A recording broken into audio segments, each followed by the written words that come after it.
To join you guys in celebrating the sequel, the beloved sequel to a movie that is also beloved. Of course, I'm talking about Jaws 19. Yeah! No, it's October 21st, 2015. It is Back to the Future Day! Yeah! Woo! I'm excited that I made it to 2015. And before we begin, I feel like we need to start this thing with a shout out to a Hill Valley Hall of Fame. I'm going to call out some names right here, and I want you guys to go crazy and make some noise for these folks. Of course, you know this gentleman is the man behind the music, the composer of the Back to the Future theme, Mr. Alan Silvestri!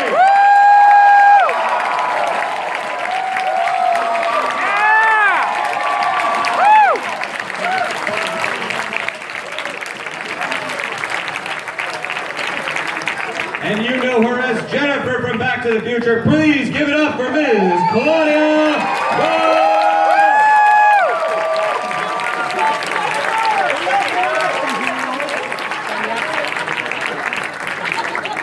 And based on what I heard from him outside, I think he's considering entering the presidential race. You know him as Mayor Goldie Wilson. Please give it up for Mr. Gale!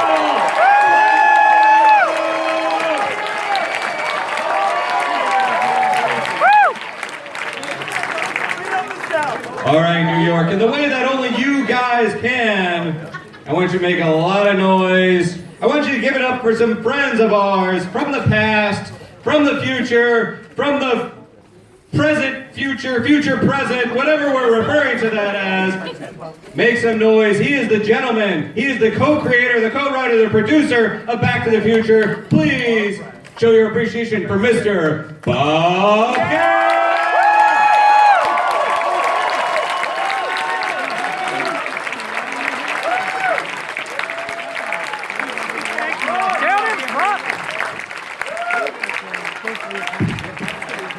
Another man behind the music of Back to the Future, music that's just too darn loud. Please give it up for Mr. Huey!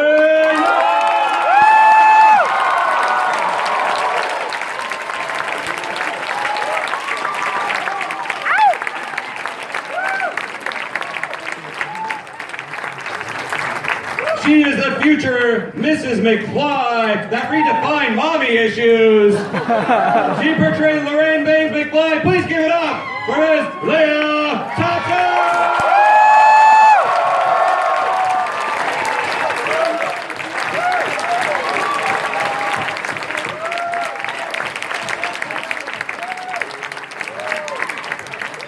Very excited to have a scientist in the house. Of course, the inventor of the flux capacitor. We all know and love him as Dr. Emmett Brown. Please give it up for Mr. Christopher!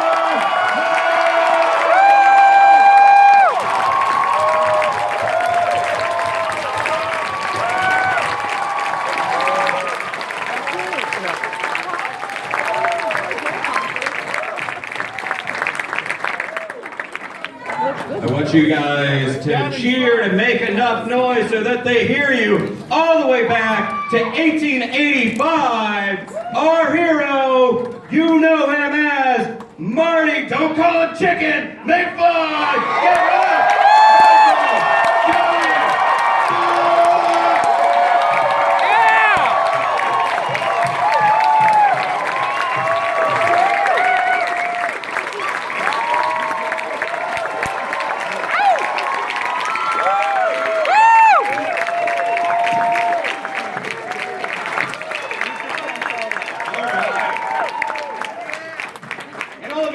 Such a special moment that I want you to make your friends at home jealous about it. So tweet, take pictures, use hashtag BT Everybody down 2015 and spread the love. So that's spreading the love right there.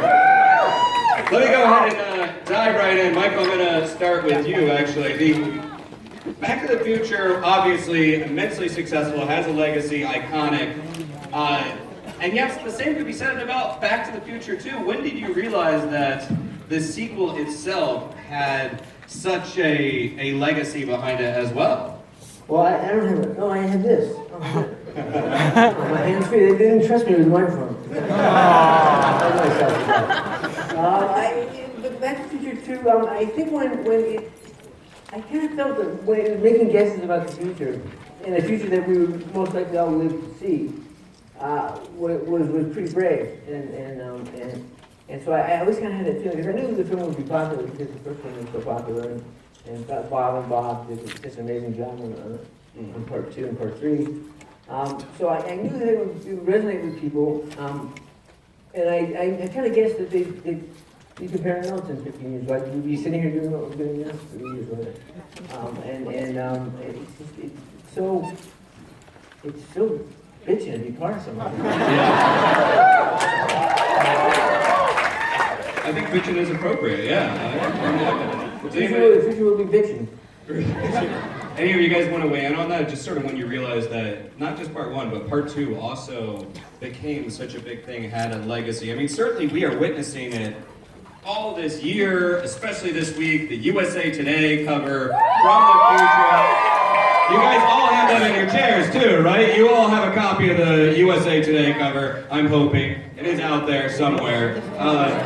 There's also Pepsi Perfect, there's the hoverboard commercials, there's all these cool kind of support behind Back to the Future 2, behind 2015. When did the rest of you sort of realize that the sequel itself had this kind of legacy? Well, people would always tweet the wrong date. They'd be like, today's the day. And there would be like a fake one. Until I finally had to do my research and figure out when the actual date is. It's today, you guys, okay? I love you too. Welcome to New York, by the way. Bob? When Back to the Future Part 2 was released at Thanksgiving 1989, and to drum up interest in it, the first movie was run on NBC about a week or 2 before the release date. So we thought, okay, everybody will watch the movie for free on TV, and then we'll go and pay. And we had a host, Leslie Nielsen, did a thing where it was Back to the Future Night with Leslie Nielsen, and in between at commercial breaks, we'd show little clips from part 2. Well, one of the clips was the hoverboard. And before the movie even came out, we got our first letter from a kid who wanted a hoverboard. And that's where I said, oh no. We got letters, hoverboard letters. I mean, those were the most amazing things. The best letter that we ever got was Zemeckis had done this. He'd done this interview very straight face. He said, "Oh yeah, hoverboards are real. They work on magnetic energy. They've been around for years, but the parents groups won't let the toy manufacturers put them on the market." So that started an urban legend before anybody even knew what urban legends were. So we got a letter from this kid, and he gave all the reasons that he wanted to have a hoverboard and we should send him one. And then he writes a note at the bottom. The kid's name is Jeff Allen. My son, Jeff Allen, has my permission to own a hoverboard. Michael, Chris, Lea, first off, Michael, I have to say, when we saw your daughter in Back to the Future 2, it made me a little uncomfortable because you made a very lovely woman. So, which version of your characters did you enjoy playing the most or the least? Probably Marlene. Both. I mean, both the best and the worst. I mean, it was kind of cool. I got all these movies like Little Darlings and movies about teenage girls. Mostly see how they walk, because it's like a hip forward thing. I have a clunky kind of walk, and I had to kind of walk like a girl. And that was tough, but I got hit on by a guard at the gate at Universal. and that was cool. Chris, how about you? I mean, there's 85, there's 55. Which version of Doc Brown did you enjoy sort of embodying the most? You talking to me? Yes. Back to the Future 3. It's just like, it's a real kick to be in a Western. with all that gear, guns, leather, horses, steam engines, and Doc had a romance. That future through is a place to be. Yeah, the place to be. How about Julia? Because I had some crazy characters. yeah, you did. Yeah. You know, it was kind of great at the end to actually be married to my son, and, you know, in Back to the Future 3 when we were Irish. Remember that? You know, I love the first Lorraine, but you know, Biff Tannen's Love Slave in Back to the Future 2. She's got a special place in my heart.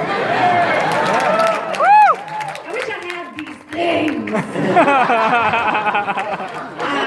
I keep that part on my reel right now because I want someone to let me play her again now that I don't have to wear old age makeup. I want to play that character. She was really wild. Yeah, Well, but I feel lucky to have done so many cool parts in Back to the Future. I mean, you were able to serve up a little punishment back to Biff in part 2. I mean, after the as you say, love slave kind of segment, we go back and we see you kind of beat him up a little bit with that dress box. But did that feel satisfying for you? Yeah, for sure. Yeah. Now, Huey, you portray the interesting character. How'd you get into character as the dismissive judge of the talent contest? Well, first of all, I like the first one better because I love the music in the first one. Even Alan's music, I like Alan's music. Let's see, you know, Zemeckis said, you know, if we had any balls, we'd put you in the thing. You know, he said, and so it was kind of a joke that we were going to do an in-joke thing, and so finally I agreed to do it, and we were going to be uncredited, and it was going to be kind of a in thing. And I went to the dressing room, and they had my wardrobe there. And there was a record company president named Jack Craigo, who was a wonderful guy, man. And it was our record company president. He was a real kind of a brown shoes guy, real straight ahead, and had a funny way of speaking. And he, and so immediately when I saw the wardrobe, it looked like Jack's stuff. So I channeled Jack Craigo. And the reason I say this is because, you know, I only had one line in the picture. And I stood up and said, delivered my line. It was all very quick, and we were doing it at night, and Michael was working 20 hours a day and all this stuff. We got it done in a second. And after the movie came out, I was in New York, and Jack went up to Jack's office because another single was going to be released and all stuff. And Jack said, Huey, I saw your movie, and I think you did a great job. I think you deserve an Oscar, he said. Or maybe I do. So he got it, you know. That's great. Huey, just kind of stick with that for a second, because in 1985, when you have a hit song, you don't necessarily know that you have a hit song right away, do you? It takes some time to percolate. When did you realize that the music from Back to the Future had taken roots in pop culture like the way it had? Well, you know, and still, I mean, oddly enough, it's still growing. Look at us here 30 years later, and you know, it's amazing. But we all, I think, creative people. You know, we're in show business. We try and make this stuff, songs or films or scripts or whatnot, and hopefully they resonate. And sometimes your best work doesn't resonate, and sometimes other stuff just does. And so there's no really rhyme or reason to that, and this one's like a 1 in a million deal. When I'm at a sporting event or something and I hear that dun dun dun, and I look up at the jumbotron because I know there's a shot of me and I want to see if I have lettuce in my teeth. they play that music and I know that they get the camera on me.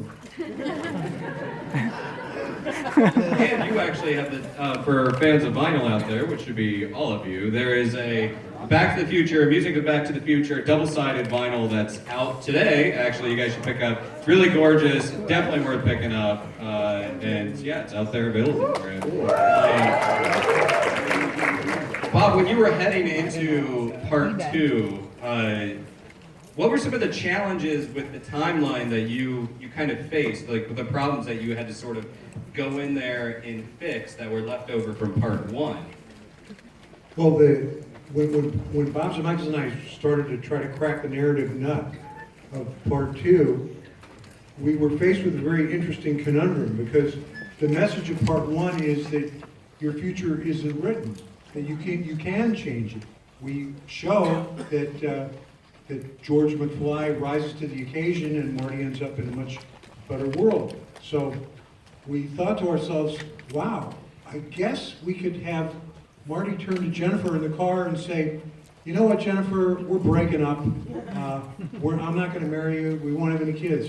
Doc, does that solve the problem? But we didn't think you guys would like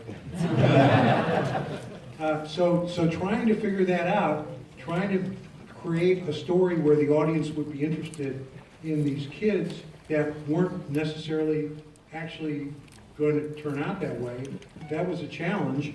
And so what we ended up having to do was, let's focus on Marty. Let's give him a problem. Let's give him a fatal flaw. Nobody calls me chicken. And let's focus on the misuse of time travel story. So the part one future stuff is actually a very long introduction to get us into the real story, which is the sports almanac and Biff ruling the world. We have seen, actually, I think they announced it last night, the White House is using Back to the Future Day to promote science innovation. Yeah.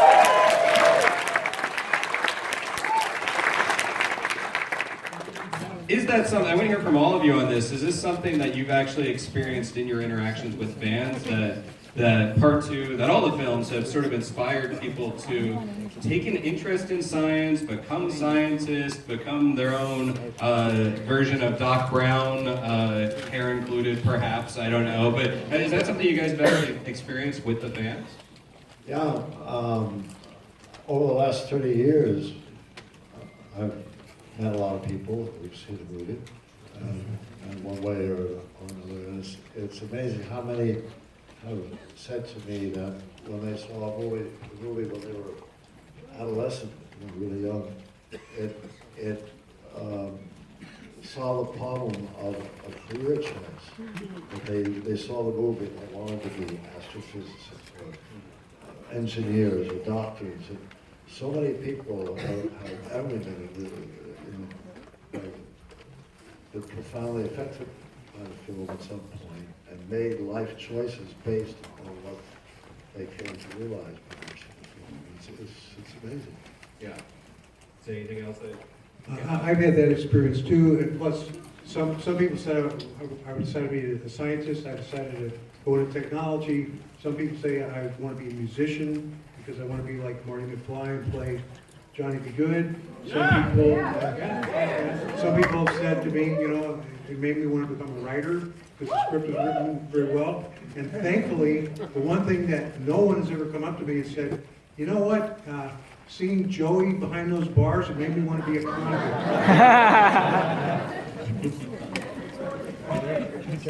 Filmmakers are true. Certainly inspired a lot of people. And actually, I think on the current DVD and Blu-ray that's available today, which you guys should definitely check out, there is a fun short, the Doc Brown Saves the Future, I believe the title is. And we actually get to see Christopher Lloyd inhabit Doc Brown once again. And in that, he talks about some of the artifacts from the future. I know you guys have been asked all week long about things you would want from the future, but I'm curious, is there any item from Back to the Future 2 from 2015 that you want no part of, that you do not want to be introduced in modern society? Michael? Let me think. It would probably be the hoverboard. No hoverboard? No, because I killed myself. I killed myself. But and shooting it, I mean, everybody thinks it was so cool, like hoverboard and zipping along. I was hanging by wires from a cherry picker with this board stapled to my feet. And I was just like, they'd break for 5 minutes and I'd just swing there. So I kind of been cured of my hoverboard fascination. Yeah. Okay, maybe not the hoverboard, yeah. Chris, how about you? I don't know.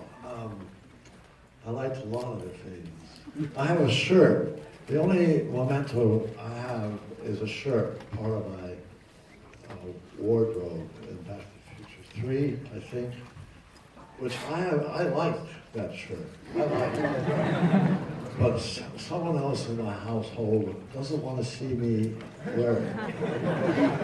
And with the threat of bodily injury, so it remains in the closet, totally, in my closet. And someday I'll break loose and say, Go crazy. get out there. You did have good shirts, I have to say. I liked your shirts, yeah. I have to stand up. Yeah.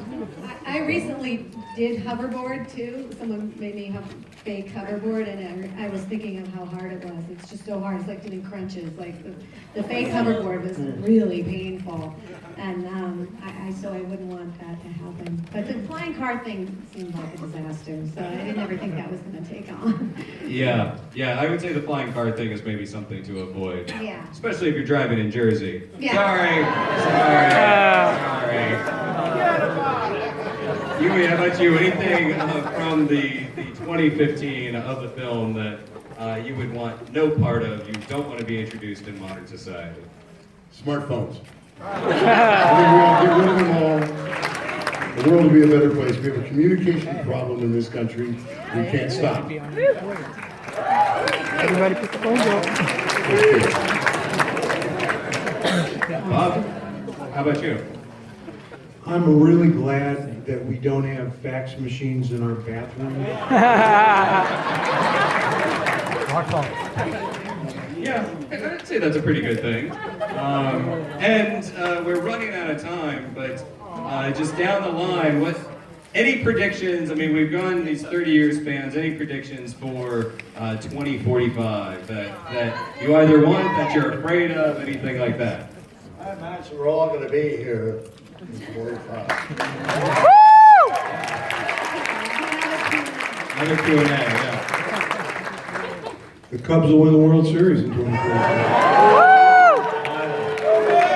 I don't know, Bob. Before last night, I thought maybe that might happen, but That's why I pushed it back 30 years. yeah.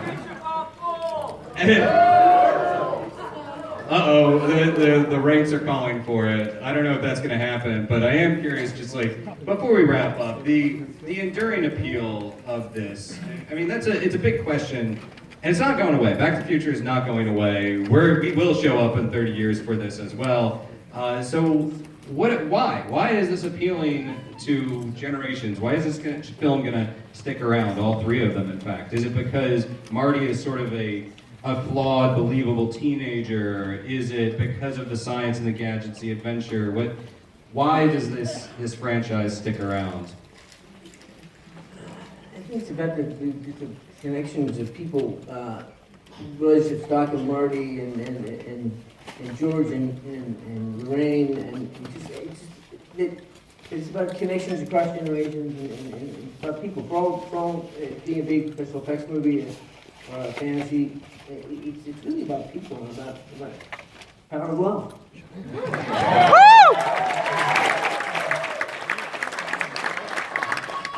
I think it's a lot. It's everything. It's incredibly well written. It's incredibly well directed. It's incredibly well acted. Music ain't bad. and it's a lot of these little things synergistically. And you know, these guys, Bob, they sweat every detail. Yeah. It was just, believe me, just unbelievably worked out and wonderfully done. And the whole thing is very synergistic. It's much more larger than any of us. Every kid gets to a moment in their life, probably when they're 7, 8, 9, maybe 10, when they make the sudden realization that they understand that their parents were once kids too. That's a big idea. If you can put yourself back in time when you realize that your parents were screw-ups just like you. Then when you find out that in order for you to be existing, your parents had to do it. And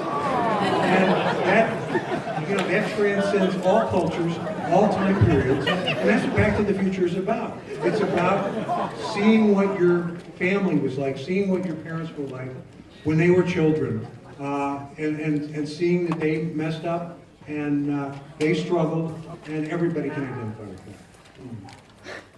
I also think it's kind of great now too because you get double the nostalgia. And before it was just the 50s, it was your parents' past, and now it's your parents' past. Now it's the 80s and the 50s. People are really nostalgic about the 80s. And I think that it's interesting that this movie is so perfectly constructed to be a movie for the age. You know, I really do think it's just so incredibly crafted and so beautifully made. And the idea that one moment can change your whole life is also really, really powerful. Yeah. Yeah.